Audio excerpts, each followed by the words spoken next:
You have read it carefully. Yes? Yes. Okay. Okay, I'll read the problem. Mrs. Kalyani Ganguly is working in a firm, company in Mumbai, and she has provided the following details relating to her salary for the financial year 2023-24. Her basic salary is rupees 6,000 per month, 15,000 per month. Her dearness allowance is 6,000 per month, out of which 2,000 per month is considerable in retirement benefits. Then bonus received by her is rupees 40,000, and arrears for earlier years in point B is given 10,000. So total bonus she has received 50,000. Okay. Then advance salary she has drawn for the month of April 2024 in the month March 2024 of rupees 15,000.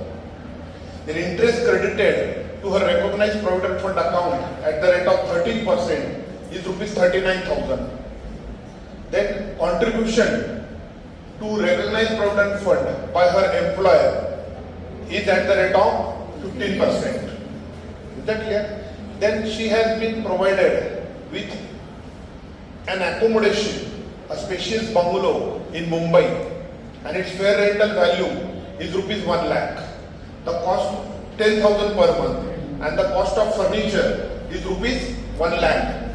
And Mrs. Kalyani has paid rupees 3,000 per month for the accommodation. Okay.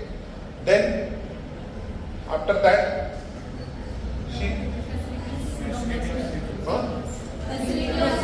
she has been provided with the facility of sweeper, watchman and servant, and they are paid rupees 1,500 per month, 1,800 per month and 1,700 per month respectively.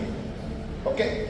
Then her hospital bills are reimbursed by the employer for rupees 32,000. And she is also provided with a car of 1800 cc for her private as well as official use, and the entire expenses of rupees 45,000 for running and maintenance are borne by the employer.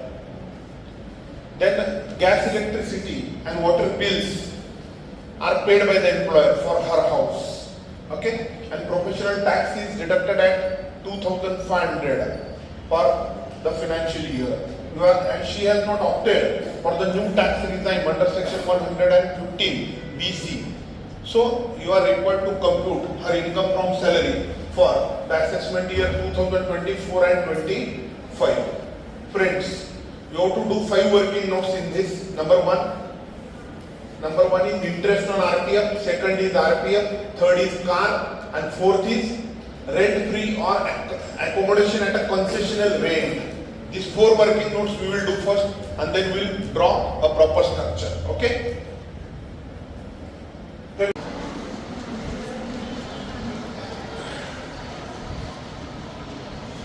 Okay, so 3 working notes we will discuss now. Working note number 1. Interest credited to recognized provident fund account. Friends, what is recognized provident fund? From salary, every month, certain amount is deducted by an employer and it is sent to the Commissioner of Provident Funds in that particular account of an employee, which is expected to be received at the time of his retirement in a lump sum amount. So for Provident Fund, employee saves from his own salary. On the contrary, employer also deposits certain amount in the account of PF account of an employer. अब उसने खुद की जेब से जो save किया, that is not income, that is saving. But whatever is paid by an employer in employee's account, that becomes an income of an employee. Very important. You have to understand. When employer contributes to recognized provident fund, then it becomes an income. And interest received on such RPF balance is also an income. Now exemption is provided in section 10(12). Interest credited to recognized provident fund. Exemption is 9.5%. Clear? But many times students do one mistake, I must tell you. 9.5% of salary, नहीं करना है आपको.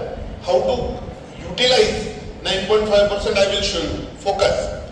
At the rate of 13%, she received 39,000. So at the rate of 9.5%, how much value will be there? Cross multiplication. 9.5 into 39,000 divided by 13. So exemption is 28,500. So out of 39,000 minus 28,500, outer column will be taxable amount. Second working note, see this. Employee's contribution to recognized provident fund account. Salary is same as given in Kestner Duplicators Limited's case by the Supreme Court. Honorable Supreme Court of India decided salary for the purpose of section 10(12). So three things you have to understand when you are calculating salary. Basic salary plus dearness allowance computable in retirement benefits (CRB) and commission given as a fixed percentage on turnover like marketing incentive. Then only you have to add. Only commission amount is given. You cannot add here.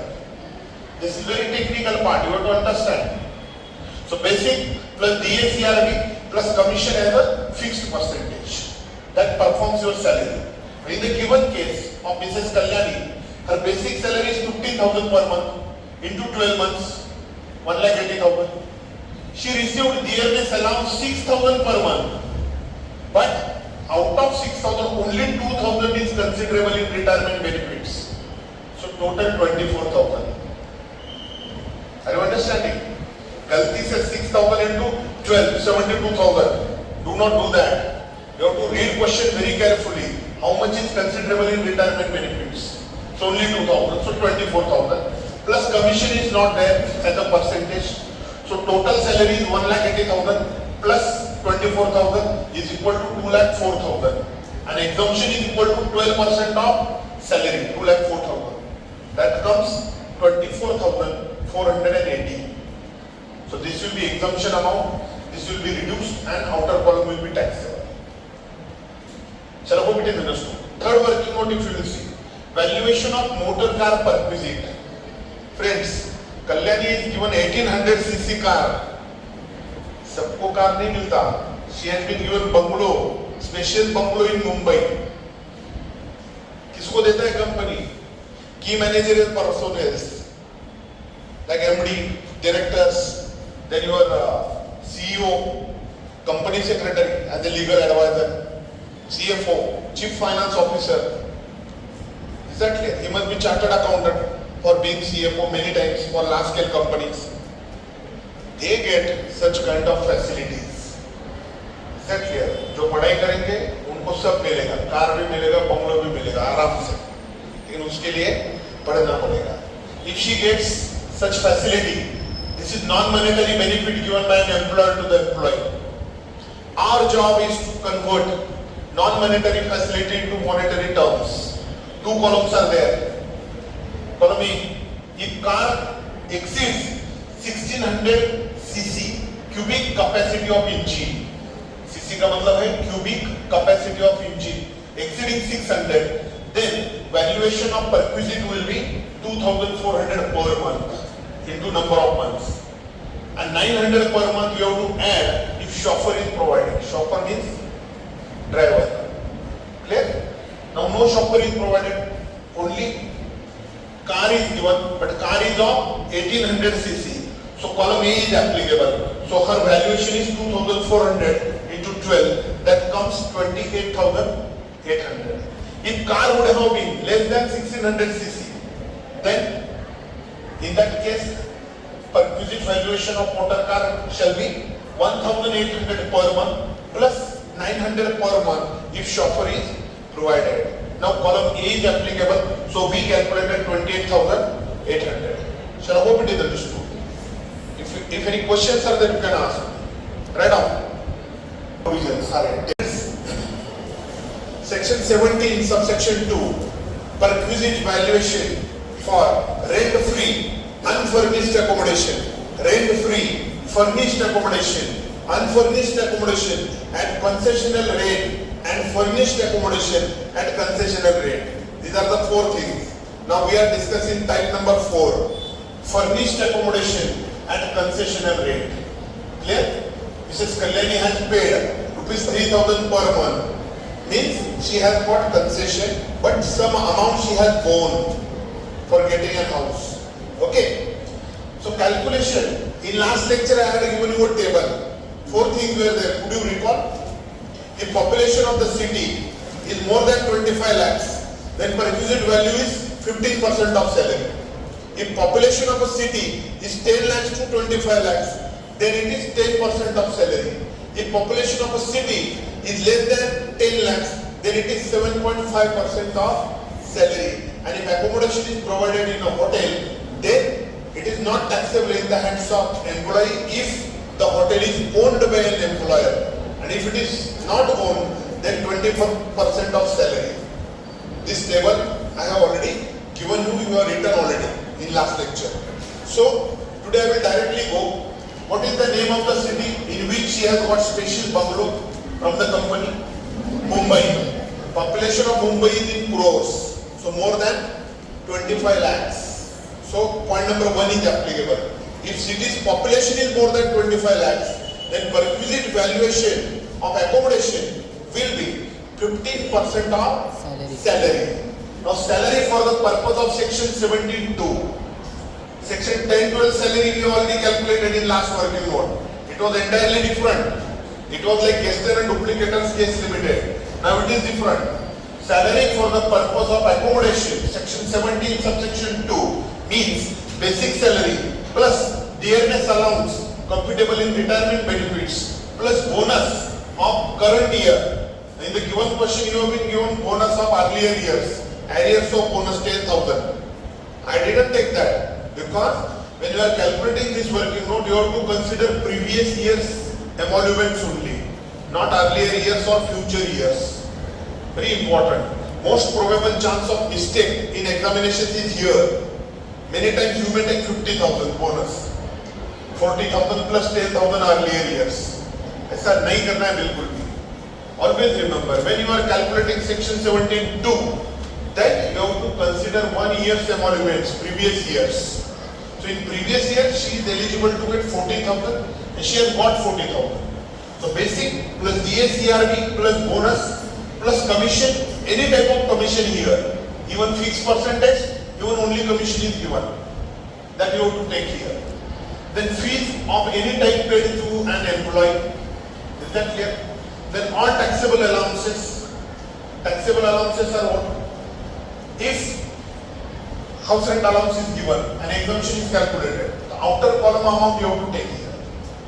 If there is children education allowance, some exemption is given, 100 per month per child. Remaining is taxable, that you have to take here. All taxable allowances I am talking about. So then, the third is all monetary payments. Monetary payments, any kind of payment. For example, if I am a professor, I am getting monthly salary. But when I work on examination duties as senior supervisor or university squad, then in that case I get separate remuneration over and above the salary. That is monetary payment. That will be added here. If I am getting 8,000 rupees in a year for examination duty, that 8,000 will form part of salary for section 17(2). In case of corporate also, any kind of monetary payment. Now in the given question you may say, gas, electricity and water bills of Mrs. Kalyani are paid by the company. But that is perquisite. That is not allowance. You have to understand the difference between allowance and perquisite. Allowance is always given in cash, monetary payment.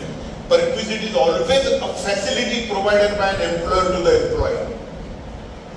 So perquisite you do not have to add here. So I didn't take gas, electricity, water bills. Even she is benefited.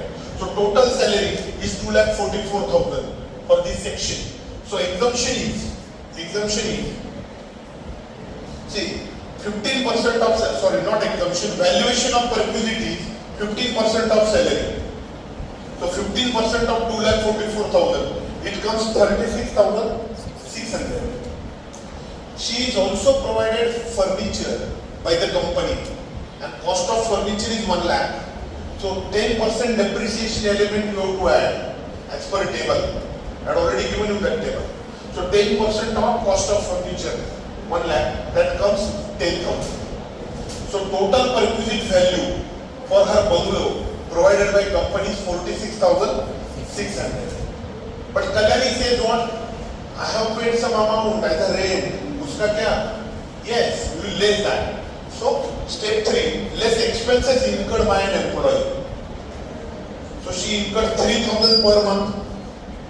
So 3,000 into 12, how much it is? 36,000.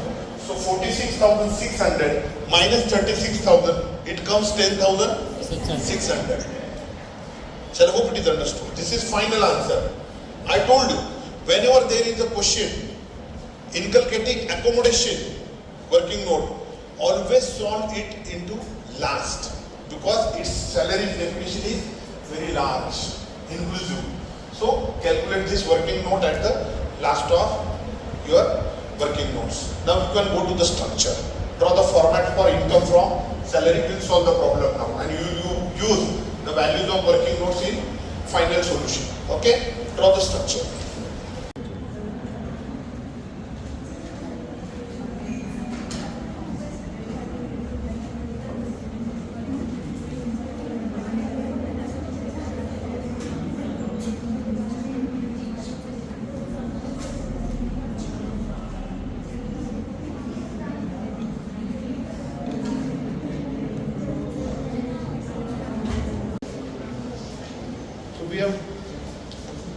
We have completed 4 working notes. Interest credited to RPF. Second is employer's contribution to recognized provident fund account.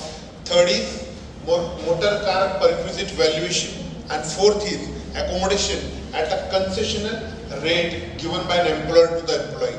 Now this is final structure. This is your final answer. But as I told, working notes shall form part of your answer unless and until you do working notes properly. It is difficult to get full marks. So we have done working notes first. Now final answer is here. Basic salary of Mrs. Kalyani is 15,000 per month into 12. So 1,80,000. This is outer column. This is inner column for exemptions, calculations. Dearness allowance is 6,000 per month into 12, 72,000. Third is bonus given to her is 40,000. And arrears of earlier years bonus is 10,000. So total 50,000 bonus is given to her. Then advance salary she has drawn in the month of March only. So salary is always taxable on accrual basis. Very important. You are going to be accountant, so you should understand. When salary is given as advance salary, then it is taxable in the year in which it has been received by the employee. So even if April 24 is in next previous year, even then you have to tax it in 23-24 previous year and assessment year 2024 and 25. So I hope it is understood. So advance salary 15,000 taxable in this previous year. Then interest credited to her recognized provident fund account is 39,000. Interest is taxable. Okay, it is income from other sources basically. But as interest is on RPF, 39,000 she has received. Less exemption under section 10-12. Working note number 1 we have already done. So output is 28,500 for exemption and taxable figure is 10,500. Then contribution by an employer to her recognized provident fund account is 15% of salary. Salary was 2,44,000. So 30,600 contribution is done by employer to the employee's account. Exemption is provided in working note number 2, section 10, subsection 12 for provident funds. Exemption comes 24,480. So outer column taxable figure is 6,120. Then accommodation we have already calculated in working note number 4. Rate, furnished accommodation at a concessional rate. So valuation is 10,600 as per working note number 4. And reimbursement of medical bills, hospital bills of employee, if reimbursed by the employer. Previously there was an exemption of rupees 15,000, but it is not available from 1st April 2018. That has been withdrawn by the Finance Act of that particular year. So no exemption. If treatment is done in government hospital, then 15,000 exemption is available. Now Kalyani is private sector employee, so no exemption. Full amount which she has received is taxable as part and parcel of salary, 32,000. So I hope it is understood. You have to understand, if treatment is done in government hospital, if certificate is provided by government hospital for that particular admission or disease, then only exemption can be claimed. If it is private sector case, then full tax will be chargeable as a part and parcel of salary. So we added in her salary only. Then comes facility of sweeper, watchman and servant provided by an employer to the employee. At Kalyani's bungalow, company has provided sweeper, watchman as well as household servant. So these three people are fully taxable. Amount paid by company to them becomes a part and parcel of salary of Mrs. Kalyani. Logic is what? If company would not have paid salary, that salary would have been paid from the pocket of Mrs. Kalyani. So employee would have to pay that. So she has got benefit of this much amount, total 60,000. So it is added into her taxable salary. Then comes motor car. We already calculated in working note number 3.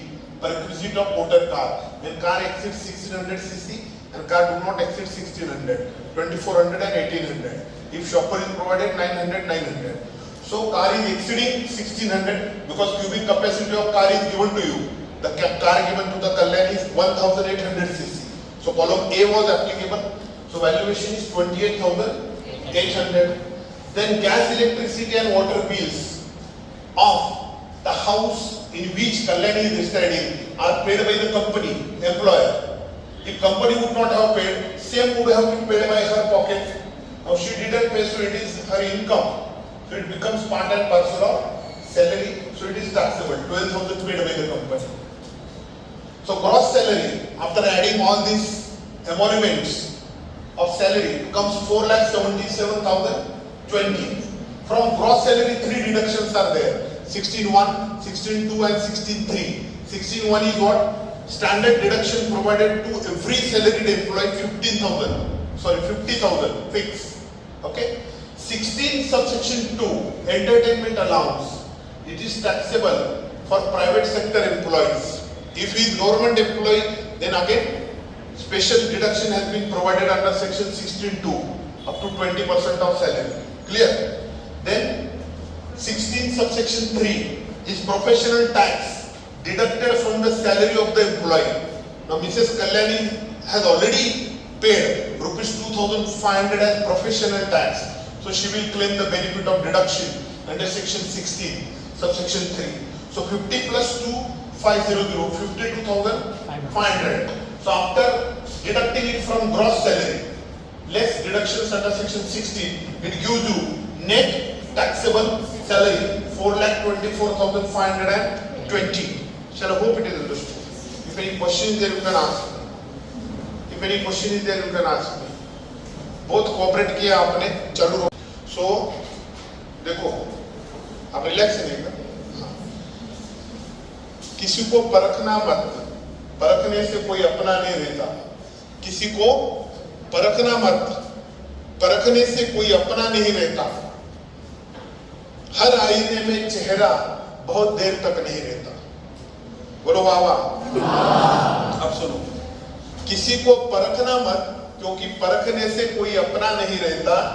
हर आईने में चेहरा ज्यादा देर तक नहीं रहता. बड़े लोगों से मिलने में हमेशा फासला रखना, क्योंकि जहां दरिया समंदर से मिला, दरिया नहीं रहता.